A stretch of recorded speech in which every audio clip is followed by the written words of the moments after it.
pada kenyataannya, nah ini faktanya, banyak orang galau. Anak Tuhan banyak bingung, banyak sedih melulu, takut, khawatir, kecewa, trauma, enggak mau ke gereja, enggak mau punya persekutuan karena dalam persekutuan banyak gosip, lalu kepahitan, iri, dengki, dan sebagainya. Mengapa? Sederhana, mengapanya?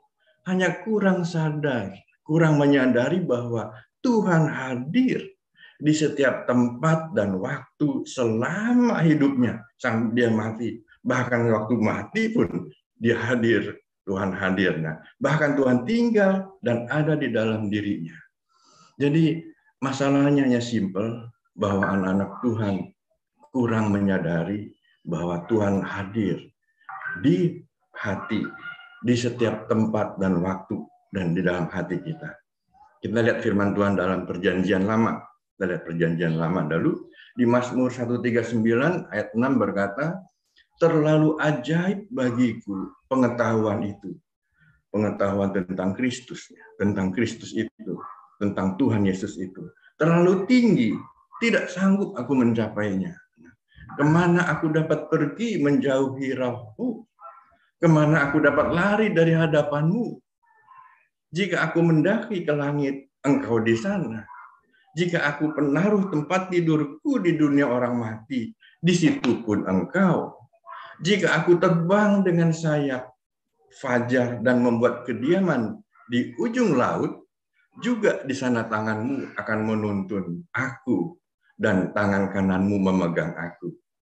Ayat 11 dikatakan, jika aku berkata, biarlah kegelapan saja melingkupi aku dan terang sekelilingku menjadi malam, maka kegelapan pun tidak menggelapkan bagimu, dan malam menjadi terang seperti siang, kegelapan sama seperti siang terang.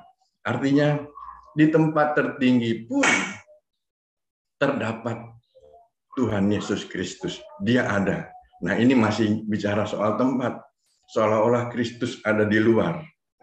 Di dunia orang mati pun, Seol, dia ada.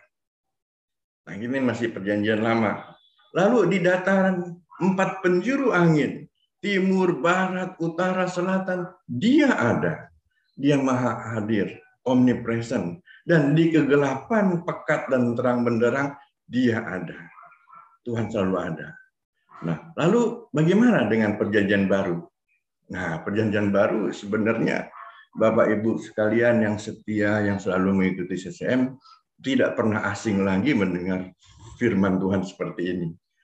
Tetapi kadang-kadang kita lewat sekilas saja, nggak ngeh, karena pikiran masih ke sana kemari. Tapi kadang-kadang waktunya Tuhan, hikmat itu masuk, ini dibukakan. Nah, baru, oh iya ya. Yohanes 4 ayat 24 berkata, Allah itu roh, dan barang siapa menyembah dia, harus menyembahnya dalam roh dan kebenaran. Nah, ini yang tadi menjawab dari Bro Suhanda, apakah Allah di satu tempat? Nah, ternyata dulu iya, ada satu tabernakel, ada satu bait Allah, bikin kemah pertemuan. Tetapi perjalanan waktu dan penggenapan firman Tuhan bahwa Kristus sudah menjadi manusia dan mati, bangkit mati di kayu salib, bangkit dan kembali sebagai natur Allah, menaturnya sebagai roh, maka penggenapan ini dinyatakan dalam firman Tuhan di Yohanes 4:4. Allah itu roh, dan barang siapa menyembah dia harus menyembahnya dalam roh dan kebenaran. Kemudian kita lihat disebutkan di 2 Korintus 3 ayat 17. Ayat yang sudah terkenal selalu kita sebutkan di hari Sabtu di CCM ini. Sebab Tuhan adalah roh, dan di mana ada roh Allah, di situ ada kemerdekaan, ada kebebasan, lepas dari ritual agamawi, lepas dari liturgi agamawi dan kewajiban-kewajiban penyembahan persembahan kepada Allah melalui pemotongan binatang, melalui hal-hal yang sudah diatur, yang mengikat kita. Kita merdeka karena Allah itu roh. Dan perjanjian baru itu sudah ditorehkan di hati kita, bahwa aku akan menaruh perjanjianku dalam hati dan pikiranmu. Tidak perlu diajar lagi, karena aku yang langsung akan memimpin engkau. Nah, itulah Allah yang roh, yang hidup, yang ada di dalam kita semua sebagai anak-anak Tuhan.